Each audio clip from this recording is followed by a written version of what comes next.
Alors, bonsoir à toutes, bonsoir à tous. Nous sommes le lundi 12 avril 2021. Comme à l'habitude, nous allons débuter la réunion par la lecture de l'ordre du jour du TNO. Au point 1, vérification du quorum et ouverture de la séance. Nous avons quorum, la séance est maintenant ouverte. Au point 2, lecture et adoption de l'ordre du jour. Au point 3, adoption du procès-verbal de la séance du 8 mars 2021. Au point 4, approbation rapport des impayés et déboursés directs du 1er au 31 mars 2021. En 5.1, approbation de la reddition de compte 2017 du programme d'aide à la voirie locale, PAVL, entretien du réseau routier local. En 5.2, approbation de la reddition de compte 2019 du programme d'aide à la voirie locale, PAVL, entretien du réseau routier local. En 5.3, modification résolution numéro 11-309-03-2021 TNO, programme de mise en valeur intégrée PMVI d'Hydro-Québec, achat d'un composteur surplus affecté 2018. Et en 5.4, pétition des résidents de Cap-16 contre l'augmentation de l'impôt foncier résidentiel de plus de 25 % dans le TNO de la MRC de la Haute-Gaspésie. Par la suite, il y aura la période de questions et la levée de la séance. Alors, qui propose l'ordre du jour? Régent Normand propose. Au point 3, adoption du procès-verbal de la séance du 8 mars 2021. Marie propose.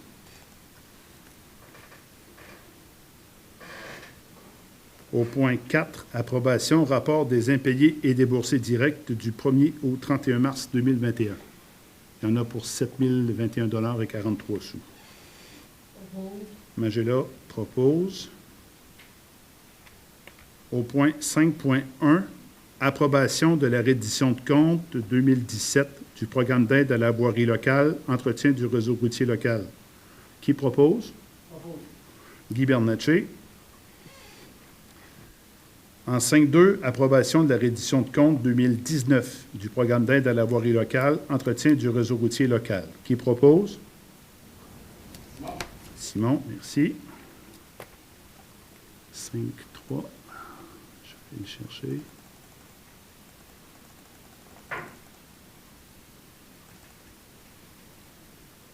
Donc, au niveau du point 5.3, modification de la résolution, programme de mise en valeur intégrée PMVI d'Hydro-Québec, achat d'un composteur surplus affecté 2018. Il y avait un montant résiduel de 2000.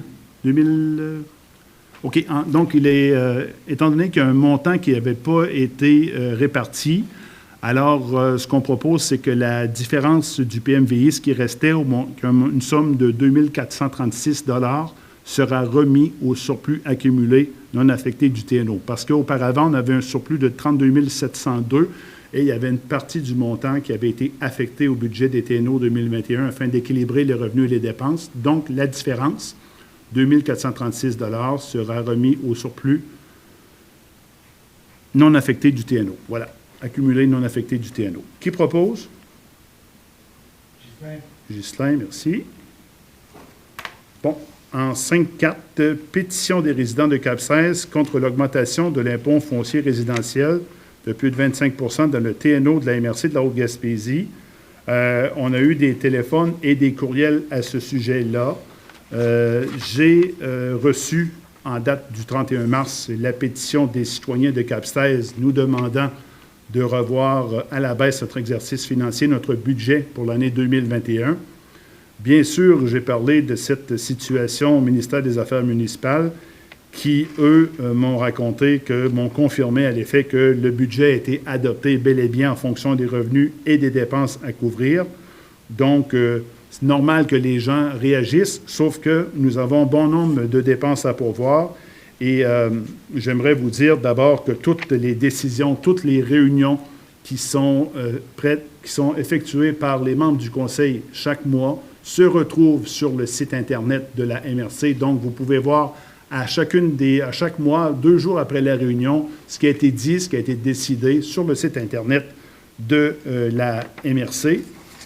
Donc, les explications que j'ai fait parvenir aux gens c'est que dans les dépenses du TNO, on retrouve l'aménagement du territoire pour 1 712 $, le volet administration, conseil et élections, 1 410 $, pour les matières résiduelles, 28 034 $, l'écocentre secteur ouest qui couvre Sainte-Anne-des-Monts, Cap-Chat et le TNO a eu une augmentation de volume à traiter de matières vraiment exponentielle. Donc, la quote-part pour l'écocentre secteur ouest est de 6 771 $. Nous avons également affecté une mise de fonds pour le programme Municipalité Amis des aînés pour un montant de 263 $. Il y a également une quote-part qui doit être payée pour le transport adapté au niveau du TNO, 1 644 $. Pour le transport collectif, 218 $. Il y a également la quote-part au niveau du développement économique CLD, 2 258 $. Le fonctionnement du bureau d'accueil touristique, toutes les municipalités doivent mettre une mise de fonds. On parle d'un montant de 453 $. Il y a également aussi la facture qui nous est chargée par la Sûreté du Québec, facture annuelle de 22 340 $. Et avant que je poursuive, c'est important que vous devez prendre en note que le TNO n'a plus de réserve financière pour compenser des augmentations de taxes. Donc, toutes les taxes demeurent au plus bas niveau possible, même plus bas qu'ailleurs sur le territoire dans les autres municipalités. Et la taxe affectée au vidange, à la récupération et à l'écocentre passe de 125 à 150 $, ce qui est aussi très peu par rapport aux autres municipalités du territoire. Et pour la voirie locale, l'entretien du réseau routier, nous avons prévu une dépense de 8 000 $ contre 6 000 $ l'an passé. Et nous avons aussi eu à vivre avec une baisse de péréquation du gouvernement. Celle-ci passe de 29 660 $ à 21 198 $. Et nous devons également, en raison de certains retards, prévoir 2 années de vérification comptable pour un montant estimé à 20 000 $.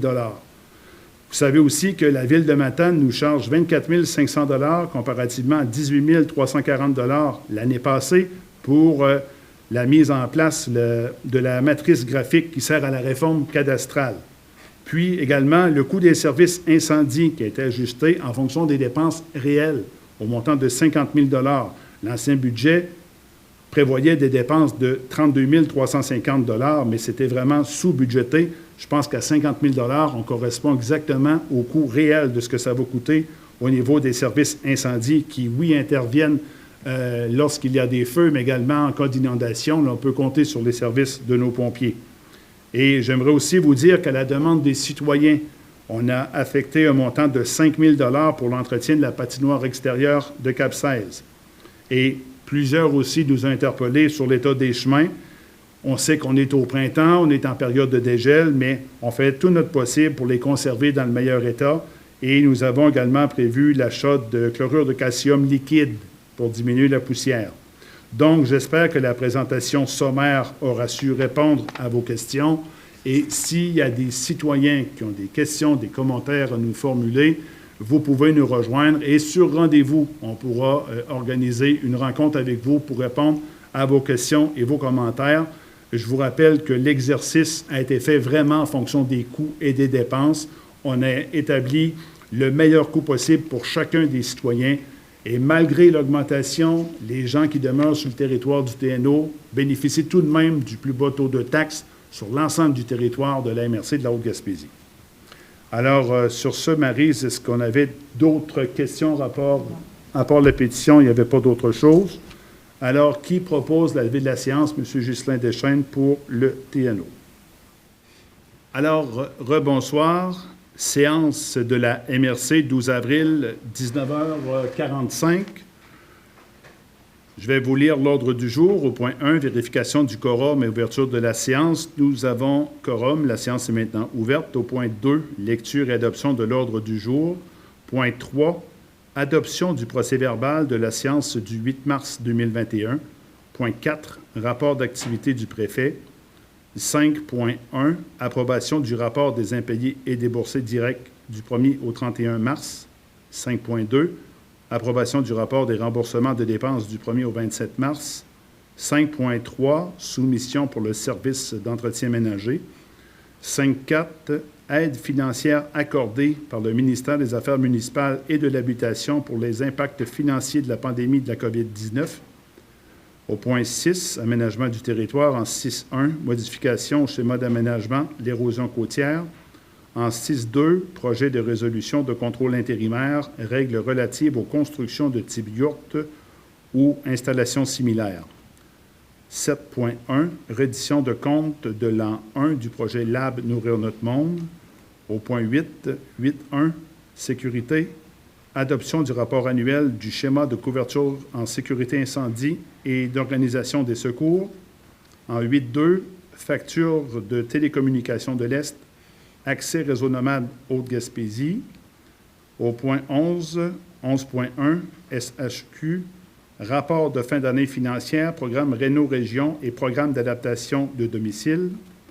Au point 13, 13.1, remplacer la résolution 107-09-05-2019 et les autres relatives à la tarification aux écocentres pour les utilisateurs des industries, commerces et institutions, les ICI. En 13.2, autorisation collecte de matières encombrantes, prévue du 4 au 8 mai et du 12 au 16 octobre. Et nous ajoutons en affaires nouvelles, en 14.1, de la Régie intermunicipale de transport Gaspésie-Île-de-la-Madeleine, le plan d'optimisation des ressources. Alors, qui propose l'ordre du jour? Guy Bernatchez. Au point 3, adoption du procès-verbal de la séance du 8 mars. Marie, merci Marie. Au point 4, rapport d'activité du préfet. Je vais m'en tenir aux nouvelles là, qui ont vraiment marqué l'actualité aujourd'hui, en ce 12 avril. C'est tout frais. On a eu, au cours des dernières heures, une rencontre, quand je dis on, c'est les préfets de la Gaspésie et Île-de-la-Madeleine avec les directrices de régie d'agence de santé, et également le directeur de la santé publique, M. Yves Bonnier-Vigé. D'abord, sur le territoire Gaspésie-les-Îles, aujourd'hui même, on enregistrait 8 nouveaux cas, un dans Avignon, 4 dans Rocher-Percé, un dans Bonaventure et 2 aux îles de la Madeleine. Sauf que ce qui est un peu plus préoccupant, c'est que sur l'ensemble du territoire, on compte maintenant 13 cas de variants, toujours en Gaspésie et aux îles. Bonne nouvelle, toutefois, au niveau de vaccination.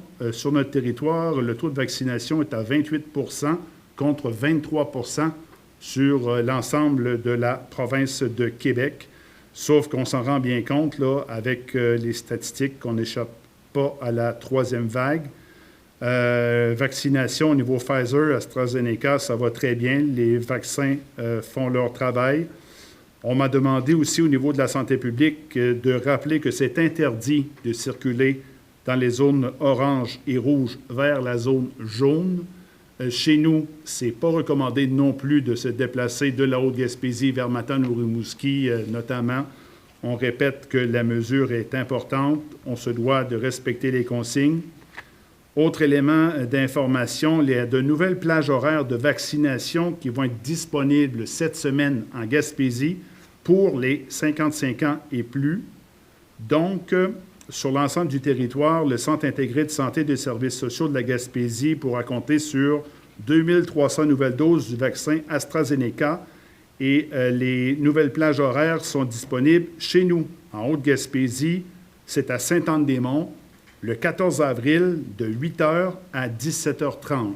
Bien, on s'entend, là, c'est très important, c'est pour les 55 ans et plus.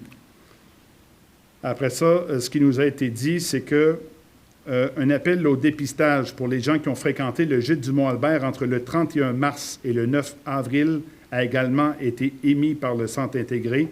Donc, c'est important, si vous avez fréquenté le gîte du Mont-Albert et que vous ressentez des symptômes, à ne pas hésiter à vous rendre dans les centres spécialisés. Vous prenez rendez-vous auparavant, mais il faut s'assurer que vous n'êtes pas atteint par le virus de la COVID. Ce qui est surtout important, c'est de vous faire soigner, oui, mais aussi d'éviter la transmission de ce virus-là.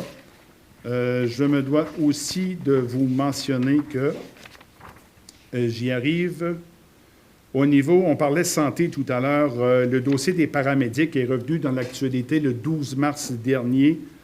Nous, ce qui était proposé sur le territoire Sainte-Anne-des-Monts, ce serait d'avoir de transformer une équipe de faction en équipe à l'heure. Donc, on aurait une équipe 24 heures, une équipe 10 heures et une équipe sur faction.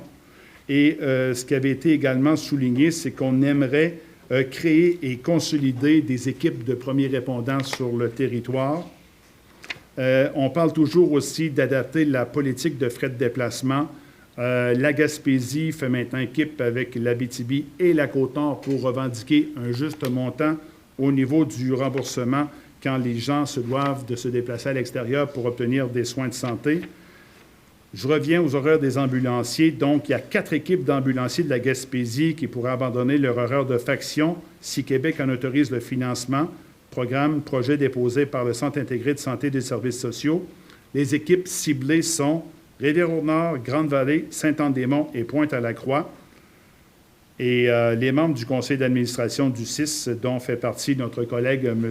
Magella-Aymon, ont entériné la demande qui sera acheminée au ministre de la Santé, Christian Dubé. Et Mme Duguay a bon espoir qu'enfin on puisse être entendu en lien avec ce sujet-là. Donc, bien évidemment, comme la situation le commande depuis un an, quand le rapport du préfet est présenté à la population, on parle beaucoup de santé dans le contexte actuel. C'est bien normal, mais là, c'est quand même intéressant d'avoir eu des rencontres plus tôt en après-midi. Ça vous permet d'avoir des nouvelles toutes fraîches sur la situation COVID sur le territoire. Alors, ça fait le tour du rapport du préfet. J'arrive maintenant en 5.1, rapport des impayés et des boursiers directs. Je vais avoir besoin d'un proposeur. Magella et Aymon. Au point 5.2, approbation du rapport des remboursements de dépenses du 1er au 27 mars 2021. Simon Deschênes propose. Point 5.3, soumission pour le service d'entretien ménager. Alain, en 5.3, je déclare le potentiel conflit d'intérêt dans ce dossier, donc je me retire. Merci. Donc, déclaration de M. Yves Soyer, maire de Lamartre. Alors, pour le service d'entretien ménager, on avait procédé par invitation auprès de deux firmes ou 2 groupes d'individus. Et on a reçu une soumission de Nettoyage Plus au montant de 20 683,26 $. Et on a également reçu l'offre de M. Guy Soyer au montant de 15 600 $. Les 2 soumissions étaient conformes, donc on va prendre le plus bas soumissionnaire, qui est M. Guy Soyer, pour un montant de 15 600 $. Alors, qui propose? Ghislain Deschênes. Merci, Ghislain. Bon, en 5.4. 5.4, je vais aller le chercher. Donc, c'est une correspondance de la ministre des Affaires municipales. C'est très court, je vais vous faire la lecture. Donc, Monsieur le Préfet, le gouvernement a pris la décision d'octroyer une aide financière afin de soutenir les municipalités régionales de comté, les villes-centres d'agglomération et les municipalités exerçant des compétences de MRC dans le contexte de la pandémie de la COVID-19, tout particulièrement dans leurs efforts pour se doter d'infrastructures numériques et de télécommunications. Ainsi, le 31 mars 2021, la MRC de la Haute-Gaspésie a reçu un versement de 932 120 $ et elle pourra utiliser cette aide en 2021 et en 2022 pour compenser les pertes de revenus et les coûts supplémentaires dans un contexte de pandémie. Toutes les sources de revenus affectées par la pandémie peuvent ainsi être compensées. Il en va de même pour les dépenses qui y sont liées, notamment les mesures sanitaires, l'adaptation des bâtiments et d'équipements municipaux, afin d'assurer la desserte de services de qualité. Cette aide peut aussi être utilisée afin de doter la MRC d'infrastructures numériques et de télécommunications de qualité. Si elle le juge à propos, la MRC pourra finalement distribuer cette aide en tout ou en partie à ses municipalités membres ou à un organisme ou une entreprise sur son territoire afin de combler des besoins liés aux impacts financiers de la pandémie. Et la MRC aura la responsabilité d'informer les citoyens de l'utilisation de l'aide reçue. Donc, nous avons statué en réunion de travail que nous, au niveau de la MRC, on a des travaux effectués pour les mesures sanitaires, respecter certaines normes. On a également un changement de système téléphonique à prévoir, améliorer le système de communication, les ordinateurs, la climatisation et certains aspects au niveau de l'entretien de bâtiments. Nous avons également prévu que la somme serait partagée à raison de 1 tiers, 2 tiers, 1 tiers au niveau de la MRC pour effectuer ce que je vous ai mentionné précédemment. Et il y a le 2 tiers des sommes qui sera réparti entre les municipalités et le TNO du territoire en fonction de la population. Alors, à ce moment-ci, j'aurais besoin d'un proposeur. Guy Bernatchez. Bon, en 6-1.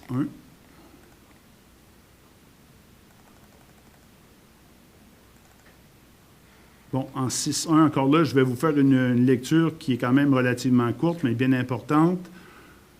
Ça vient du ministère des Affaires municipales et de l'Habitation, daté du 29 mars 2021. Alors, afin de soutenir la municipalité régionale de comté de la Haute-Gaspésie dans la planification de l'aménagement dans les zones potentiellement exposées à l'érosion côtière, le gouvernement a procédé à une cartographie de ces zones pour les municipalités de Lamartre, Rivière-à-Claude, Saint-Maxime-du-Mont-Louis et Sainte-Madeleine de la Rivière-Madeleine, des villages de Mont-Saint-Pierre et de Marsouilles, ainsi que pour les villes de Cap-Champ et de Sainte-Anne-des-Monts. Cette cartographie a été réalisée par la Direction du soutien à la réduction des risques de sinistres du ministère de la Sécurité publique. Comme vous le savez, en vertu de la loi sur l'aménagement et l'urbanisme, la municipalité régionale de comté a l'obligation de déterminer dans son schéma d'aménagement et de développement toute zone où l'occupation du sol est soumise à des contraintes particulières pour des raisons de sécurité publique, telle une zone d'érosion côtière, ainsi que d'établir dans son document complémentaire des règles pour régir ou prohiber les usages, constructions ou ouvrages dans ces zones. En vertu de l'article 53.14 de cette loi, nous vous demandons de prendre les dispositions nécessaires pour modifier d'ici 90 jours votre schéma d'aménagement et de développement afin d'intégrer et de rendre applicable la nouvelle cartographie gouvernementale et le cadre normatif associé. Considérant que cette demande vous est transmise pour des raisons de sécurité publique, la loi sur l'aménagement et l'urbanisme prévoit que la municipalité régionale de comté n'est pas tenue d'adopter un projet de règlement ni de tenir une consultation publique. La nouvelle cartographie et le cadre normatif associé peuvent être téléchargés à partir de l'application Territoire du portail Gouvernement des affaires municipales et régionales, et cette cartographie sera également déposée sur le portail de données ouvertes du gouvernement du Québec 150 jours après l'envoi de cette lettre. Donc, la Direction régionale Gaspésie-Îles-de-la-Madeleine du ministère des Affaires municipales et de l'Habitation va communiquer avec les représentants de la MRC afin de les accompagner dans leur démarche. Donc, c'était un point d'information, mais quand même qui aura un impact sur les municipalités du territoire. Donc, c'est pourquoi je voulais vous en faire part. C'est un point d'information, donc il n'y a pas de proposeur nécessaire. Au point 6.2, c'est une résolution que la MRC va adopter, résolution de contrôle intérimaire. La résolution de contrôle intérimaire, le but, c'est une mesure temporaire et préventive prévue à la loi sur l'aménagement et l'urbanisme qui peut porter sur le contrôle de nouvelles utilisations du sol, de nouvelles constructions, de nouvelles opérations cadastrales ou de nouveaux morcellements de l'eau. L'exercice permet un contrôle dans l'immédiat, effet de gel, sur l'ensemble ou sur une partie du territoire, le temps d'établir un consensus sur les règles à mettre en place.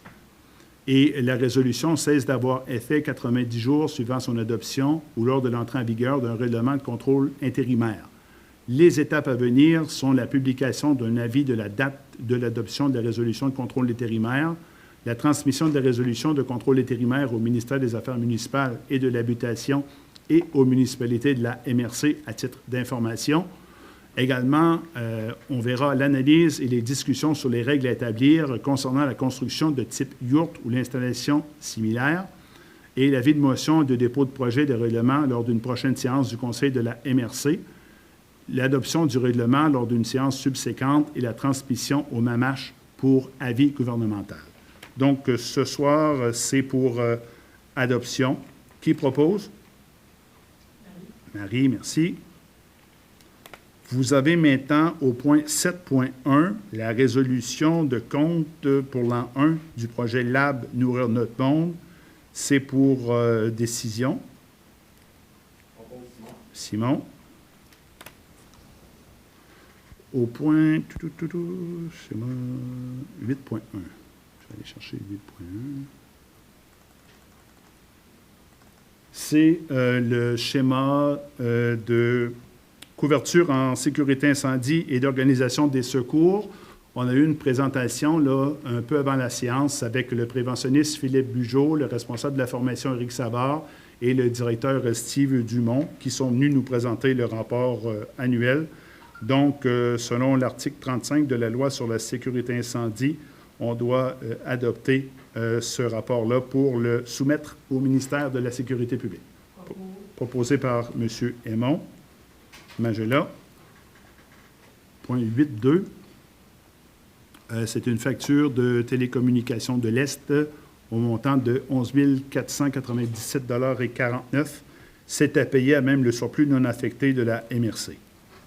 Qui propose? Joël, merci. Maintenant, en 11.1, logement social, SHQ, rapport de fin d'année financière, programme Réno-Région et programme d'adaptation de domicile. Le rapport vous a été déposé à titre informatif. Il n'y a pas de résolution à prendre, c'est simplement le dépôt d'un rapport, Maryse? Oui, information seulement. D'accord.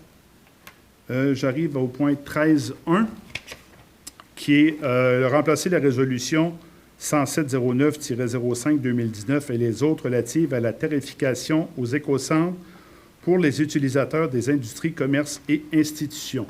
Donc, considérant la résolution numéro 10709-05-2019 relative à la tarification aux écocentres par les utilisateurs payeurs, considérant qu'il y a lieu de remplacer la résolution et d'autres antérieures ayant le même sujet, considérant que la résolution numéro 10709-05-2019 n'a pas été mise en application.